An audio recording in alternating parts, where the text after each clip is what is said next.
So again, Namaste everyone. This is Garvita from the PST Scholars, and today we are going to cover our next topic which we have left before. And before starting that, let me revise you what we have learned yesterday. So basically, first we have learned about the business. What is business? Is economic activity होता है concerned with production, sales, distribution. Start with the production and end with the consumption. Then we are going to read what are hundis, what are chittis. Both are the same thing, but still we call chittis in southern region, the hundis in the other regions. Then what do you mean by hundis? These are the things which we have read before. And today, and these are the things: major trade center Patliputra, Peshawar, Taxila, Indraprastha, Mathura, Varanasi. The main things are these: Varanasi. Okay. Then हमें पढ़ना था ये the major export and import. India enjoyed a positive balance of trade where exports always exceeds import. So इसके अंदर basically कुछ भी नहीं है. इधर से क्वेश्चन भी बहुत जो है कम, बहुत ही माइनर और माइन्यूट क्वेश्चन जो होते हैं वो यहाँ से अराइज होते हैं. सो इसको मैं थोरली रीड नहीं करा रही, इसके मैं आपको नोट जो है वो प्रोवाइड करा दूँगी. You can get the notes from my Insta ID, the luminous soul, and I will give you the notes of this and the whole chapter. After the completion of the chapter you will get these notes, okay, from my ID.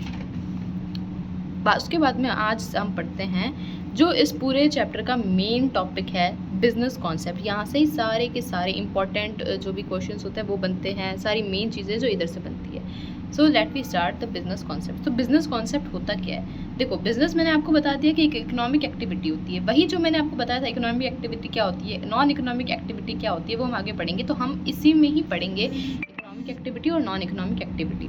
So let start. तो business activity क्या होता है सबसे पहले तो देखो, जो activities जो ह्यूमन बीइंग होते हैं उसको अपनी जो सेटिस्फैक्शन है उसको पाने के, साइकोलॉजिकल सेटिस्फैक्शन लेने के लिए कुछ काम करना पड़ता है. उससे हम कहते हैं बिजनेस. ठीक है, बिजनेस नहीं कहेंगे हम, उसे ह्यूमन एक्टिविटी कहेंगे. तो activity which human being undertake are known as human activity.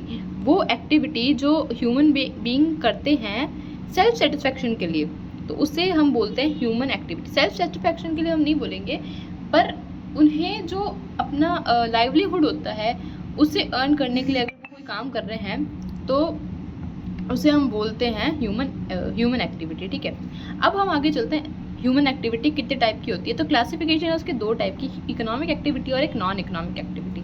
अब इनके अंदर हम इसको थोड़ा बारीकी से पढ़ेंगे कि ह्यूमन एक्टिविटी क्या होता है, सॉरी इकोनॉमिक एक्टिविटी क्या होता है और नॉन इकोनॉमिक एक्टिविटी क्या होता है. तो today we are going to cover economic activity first and after that we are going to cover the non economic activity in the next class. Okay, so economic activity क्या होता है? देखो, economic activity, economic का मतलब ही समझ आ रहा है पैसे.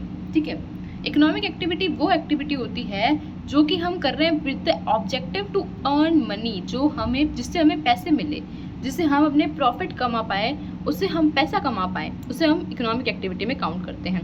इसका एग्जांपल बहुत सिंपल होएगा. आप कोई भी बिजनेस कर रहे हो या आप कोई भी मतलब काम कर रहे हो जिससे आपको पैसे मिल रहे हैं. फॉर एग्जांपल, अब आप बोलोगे सब में हम काम कर रहे हैं तो हमें पैसे तो मिलेंगे अगर हम काम करेंगे. नहीं, हम कोई चैरिटी कर रहे हैं तो क्या हमें कोई पैसे मिल रहे हैं? नहीं. हम कोई दान दे रहे हैं, कोई गुप्त दान हो गया, कोई गौशाला में दान देते हैं, तो क्या हमें पैसे मिल रहे हैं? नहीं. हमें वहाँ पे क्या मिलता है? Self satisfaction. उसे हम कहते हैं नॉन इकोनॉमिक एक्टिविटी. अब इकोनॉमिक एक्टिविटी में क्या आते हैं? कोई भी बिजनेस ले लो. फॉर एग्जांपल, यहाँ पे जो बिजनेस दिया हुआ है कि आप फैक्ट्री में काम कर रहे हो या आपका कोई भी बिजनेस है, आप कोई भी फूल फल कुछ भी बेच रहे हो, कोई भी बिजनेस जिसमें आपको पैसा मिल रहा है उसको हम इकोनॉमिक एक्टिविटी में काउंट करते हैं. इकोनॉमिक एक्टिविटी किससे कंसर्न, मतलब ये क्या इंक्लूड करते हैं? वही प्रोडक्शन. अब देखो, बिजनेस जो होता है किस में आया? बिजनेस आता है हमारा इकोनॉमिक एक्टिविटी में. क्यों आता है? क्योंकि हमें क्या मिल रहा है? उधर से पैसा, मनी मिल रहा है. तो ये बात क्लियर होनी चाहिए. अब बिजनेस की जो डेफिनेशन थी जो मैंने आपको पढ़ाई थी, बिजनेस क्या होता है? It is concern with production, sales and distribution of goods. So same line is here. It is concerned, the activities are concerned with production, exchange and distribution of goods and services. The purpose of economic activity should be expectation of money income which is used for further creation of wealth and assets. ये तो बहुत normal चीज़ थी. इसका example आप कुछ भी लिख सकते हो कि आप स्कूल में एक टीचर हो तो क्या इकोनॉमिक एक्टिविटी कर रहे हो. ये अब आते हैं main cheese, types of economic activity. Economic activity होती कितनी तरह की है? तो बेसिकली इकोनॉमिक एक्टिविटी जो होती है, हमने पढ़ा human activity. Human activities are of two types, economic and non economic, and the further classification of economic activities are business, profession and employment. 3 तरह की होती है। अब इनको हम थोड़ा डिटेल में पढ़ेंगे। बिजनेस क्या होता है? बिजनेस एक इकोनॉमिक एक्टिविटी है, ये तो आपको पता चल गया। अब ये क्या है? Connected with the production, purchase, sales and goods and services which with the main objective of earning profit। अब देखो इसका जो डिफरेंशिएशन होएगा, इन तीनों का डिफरेंशिएशन, यानी कि इसका बिजनेस का और फिर प्रोफेशन का, एम्प्लॉयमेंट का, ये बहुत ही ज़्यादा इंपॉर्टेंट है। हर साल ये क्वेश्चन पूछा गया है कि what are the difference between, और right 5 difference between profession, employment and business. क्या डिफरेंस होता है वो जब हम इसे पढ़ेंगे तभी हम इसको क्लियर कर पाएंगे कि क्या डिफरेंस होता है। तो देखो, business refer to those economic activity which are connected, वो कनेक्ट होता है। बिजनेस के अंदर क्या होता है? कनेक्टेड विद द प्रोडक्शन होना चाहिए, परचेज होना चाहिए, sales and distribution of goods, same line which is here. Business क्या होता है, तो वही चीज़ यहाँ पे बता दी है। अब इसके अंदर एक चीज़ याद रखनी है, बिजनेस के अंदर हमें आउटपुट, यानी कि हमने जो इनपुट दिया है अपना काम करके, उससे हमें आउटपुट, यानी कि हमें रिजल्ट क्या मिल रहा है, इसका रिजल्ट होता है अर्निंग प्रॉफिट। बिजनेस हम कर रहे हैं तो उससे हमें प्रॉफिट मिल रहा है। For example fishing, mining, farming, manufacturing, wholesale etcetera, ये सारे बिजनेस हैं। बिजनेस कर रहे हो आप, तो ये जो है इससे आपको क्या मिलेगा? प्रॉफिट। तो इसका रिजल्ट क्या होता है? इसका नेट रिजल्ट होता है अर्निंग प्रॉफिट। ये चीज़ याद रखनी है, इसका नेट रिजल्ट क्या होता है? Earning profit. ये लाइन बहुत इंपॉर्टेंट है। उसके बाद हम चलते हैं नेक्स्ट हमें है प्रोफेशन। प्रोफेशन क्या होता है? तो प्रोफेशन, देखो प्रोफेशन का मतलब ही क्या है? For example in which profession you are, तो आपका प्रोफेशन यानी कि I am a doctor, okay, ये प्रोफेशन है। I am a lawyer, this is also profession. Profession का मतलब ये नहीं हो रहा आप क्या काम कर रहे हो, नहीं, यहाँ पे प्रोफेशन का मतलब अलग है। प्रोफेशन मतलब देखो, जो काम करने के लिए आपको स्पेशल नॉलेज, स्किल्स चाहिए होती है, उस चीज़ को हम प्रोफेशन में काउंट करते हैं। क्या आपको बिजनेस करने के लिए कोई स्पेशल नॉलेज चाहिए? नहीं चाहिए। हाँ, वो हो सकता है कि आपको एक पर्टिकुलर चीज़ की स्पेशल नॉलेज चाहिए, पर तब भी स्किल्स चाहिए उसको बेचने की, खरीदने, ये चीज़ अलग हो गई। बट स्टिल यहाँ पे जो परचेज ऑफ गुड्स सर्विसेज ये होता है, इसका हम बिजनेस में काउंट करते हैं। पर प्रोफेशन में कोई सेल्स परचेज नहीं होता। इसके अंदर आपको स्पेशलाइज नॉलेज चाहिए, स्किल्स चाहिए, applied by an individual at his work to earn a living and where entry is restricted. इसके अंदर एंट्री रिस्ट्रिक्टेड होती है, इसके अंदर नहीं होती है। क्यों नहीं होती? क्योंकि बिजनेस तो कोई भी कर सकता है, क्योंकि स्पेशल नॉलेज नहीं चाहिए। पर अगर आपको एक प्रोफेशन में जाना है, यानी कि सीए बनना है, तो आपको स्पेशल नॉलेज चाहिए होगी, एक स्पेशल डिग्री चाहिए होगी प्रोफेशन को परस्यू करने के लिए, ओके। तो यहाँ पे जो एंट्री होती है वो रिस्ट्रिक्टेड होती है, याद रखना। फिर these activity are subject to guidelines और code of conduct laid down by the professional bodies. अब देखो ICCI है, ठीक है, उसने अगर बोला हुआ है कि ये डिग्री के बिना ये नहीं आ सकता, ये नहीं आ सकता, तो वो चीज़ आपको माननी पड़ेगी। कोड ऑफ कंडक्ट होता है यहाँ पे, यानी कि आपको रूल्स एंड रेगुलेशंस मानने पड़ेंगे, समझ में आया? The people who are engaged in profession are known as professionals. जो प्रोफेशन में है उसे हम प्रोफेशनल कहते हैं। बहुत ही सिंपल था। इसका एग्जाम्पल याद रखना है। एग्जाम्पल ये बोल रहे हैं कि जो लॉयर्स होते हैं professionals, the lawyers are professional, जो लॉयर्स होते हैं प्रोफेशनल से क्यों होते हैं? इसका आंसर आपको पता ही होगा, क्योंकि उनको एक जो स्पेशल, उसके बाद स्पेशल नॉलेज होती है, स्किल्स होती है, प्लस उन्हें एक रूल्स जो है वो मानने पड़ते हैं, कोड ऑफ कंडक्ट, यानी कि उनको एक डिग्री, प्रॉपर डिग्री लेनी पड़ती है लॉयर बनने के लिए, ठीक है। In legal formation govern by the bar council of India. Doctor are professional who are in the medical profession are govern by the medical council of India. ये भी यहाँ पे समझ आ गया, बहुत सिंपल था प्रोफेशन। थर्ड चीज़ आती है एम्प्लॉयमेंट। एम्प्लॉयमेंट क्या होता है? सुनना, बहुत ही इंपॉर्टेंट है एम्प्लॉयमेंट, क्योंकि जो डिफरेंस है वो केस बेस के अंदर क्वेश्चन अराइज होता है कि प्रोफेशन और एम्प्लॉयमेंट इस तरीके से क्वेश्चन दिया जाता है कि आप पता ही नहीं कर पाते कि प्रोफेशन में है एम्प्लॉयमेंट में। फॉर एग्जाम्पल एक क्वेश्चन दे देगा आपको, पहले आपको एम्प्लॉयमेंट समझाती हूँ। देखो एम्प्लॉयमेंट ये है, employment refer to an activity in which an individual works regular for another person and get remuneration in return. हाँ, एक चीज़ और याद रखनी है, जो प्रोफेशन होता है उसके अंदर आपको रिजल्ट, यानी कि आउटपुट क्या मिलता है, इसके अंदर आपको एक फीस जो है यहाँ पे आउटपुट के रूप में मिलता है। हमने पहले वाले जो बड़ा बिजनेस में क्या मिलता है, हमें प्रॉफिट मिलता है। प्रोफेशन में क्या मिलता है, हमें फीस मिलती है, ठीक है। अब आता है एम्प्लॉयमेंट में। एम्प्लॉयमेंट मतलब ये होता है कि एक एक्टिविटी जिसमें आप इंडिविजुअल वर्क, मतलब एक इंडिविजुअल है जो वर्क करता है रेगुलर फॉर अनदर पर्सन, दूसरे पर्सन के लिए अब जो काम कर रहा है, ठीक है, उसे हम क्या बोलेंगे, एम्प्लॉयमेंट, ठीक है। Those who are employed for others are known as employees। जो दूसरों के द्वारा काम, मतलब जो दूसरों के द्वारा हायर करे गए हैं उसे हम बोलते हैं employees. The person who engage other for to work regular for them are known as employers, जो उन्हें हायर कर रहा है उसे हम एम्प्लॉयर्स कहते हैं, ठीक है। और जो remuneration paid by the work employers to employees is known as wages. देखो जो रेम्यूनरेशन मिलता है उसे हम क्या बोलते हैं। अब यहाँ पे क्या आउटपुट, यहाँ पे आउटपुट बोल रहा है, आउटपुट क्या होता है यहाँ पे salary.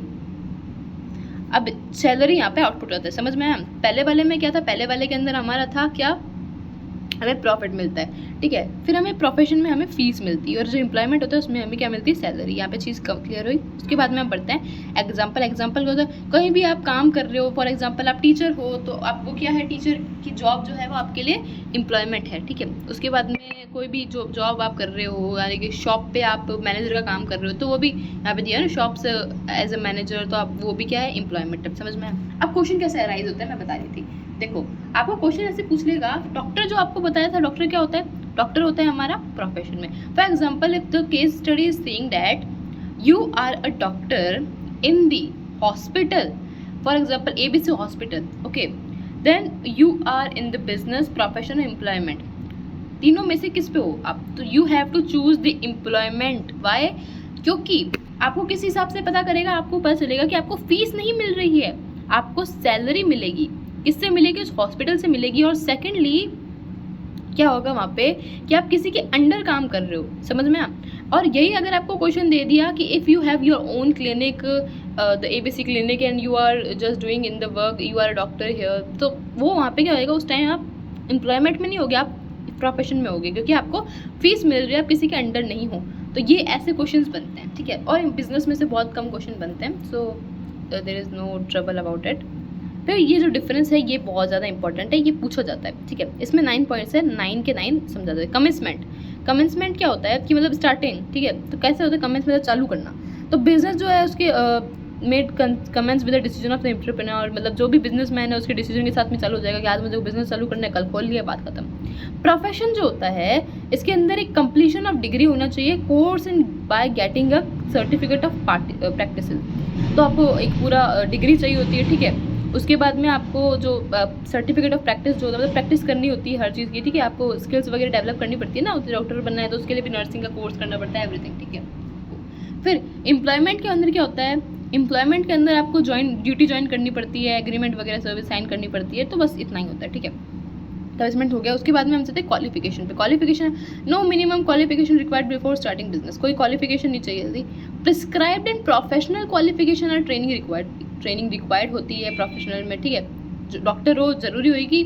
Qualification depend on the nature of job, अब जॉब का जो नेचर है उस हिसाब से क्या होता है कि आपका हम बताया जाता है कि आपको क्वालिफिकेशन कितनी चाहिए। इन्वेस्टमेंट जो होता है, capital requirement depends on the scale of business, business पे जितना स्केल है उस हिसाब से डिपेंड करता है। Prescribed and limited capital investment is required, बहुत ही कम कैपिटल लगता है, ठीक है।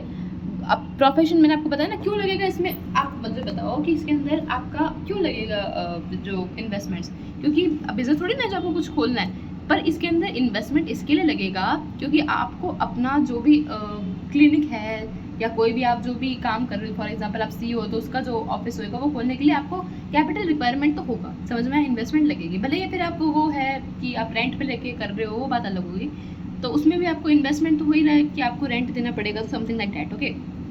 उसके बाद में एम्प्लॉयमेंट में कुछ नहीं चाहिए होता, कोई भी कैपिटल इन्वेस्टमेंट ज़रूरी नहीं होता। उसके बाद है रिस्क, बिजनेस में ऑलवेज रिस्क रहता है, लिटिल रिस्क रहता है प्रोफेशन के अंदर, और एम्प्लॉयमेंट में कोई रिस्क नहीं रहता। एक बात ऐसी है कि अगर जॉब सिक्योरिटी नहीं है तो निकाल सकते हैं कभी भी। ट्रांसफ़र ऑफ इंटरेस्ट जो होता है पॉसिबल विद सम फॉर्मेलिटी, थोड़ी फॉर्मेलिटी करनी पड़ती है, बट ट्रांसफ़र ऑफ इंटरेस्ट जो है वो हो सकता है। कोई ट्रांसफ़र ऑफ इंटरेस्ट की जो पॉसिबिलिटीज़ है बिल्कुल नहीं है, not possible to transfer the service contract देने की पॉसिबिलिटीज़ नहीं है। मेन ऑब्जेक्टिव क्या होता है, ऑब्जेक्टिव का मैंने वही उसका रिजल्ट क्या मिलता है, तो प्रॉफिट अर्न करना, इससे क्या होता है, तो main objective to earn profit earn करना। उसके बाद ठीक है, इसके अंदर अब फीस वगैरह नहीं लिखेंगे, मेन ऑब्जेक्टिव क्या होता है बिजनेस का कि हमको प्रॉफिट अर्न करना है। अब प्रोफेशन का मेन ऑब्जेक्टिव क्या होता है, सर्विस देना। और फिर एम्प्लॉयमेंट का जो मेन ऑब्जेक्टिव होता है वो क्या होता है, is to earn income in the form of salary by satisfying the employers को सेटिस्फाई करना और इनकम लेना उधर से, ठीक है, इतना ही काम होता है। Code of conduct, no prescribe code of conduct नहीं होता इनके लिए। कोड ऑफ कंडक्ट होता है prescribe by the official associations, मतलब कि जो CA वगैरह जो होते हैं उनके लिए सही होता है, रूल्स एंड रेगुलेशन होते हैं वो। Terms and conditions of the service contract, the applicable on employees, तो एम्प्लॉय पे वो कंडीशन होते लगी हुई होती है। फिर नेचर ऑफ वर्क इन्वॉल्व, अब इनका नेचर कैसा होता है, it involve production, purchase and sales of good, ये होता है इसके अंदर, ठीक है।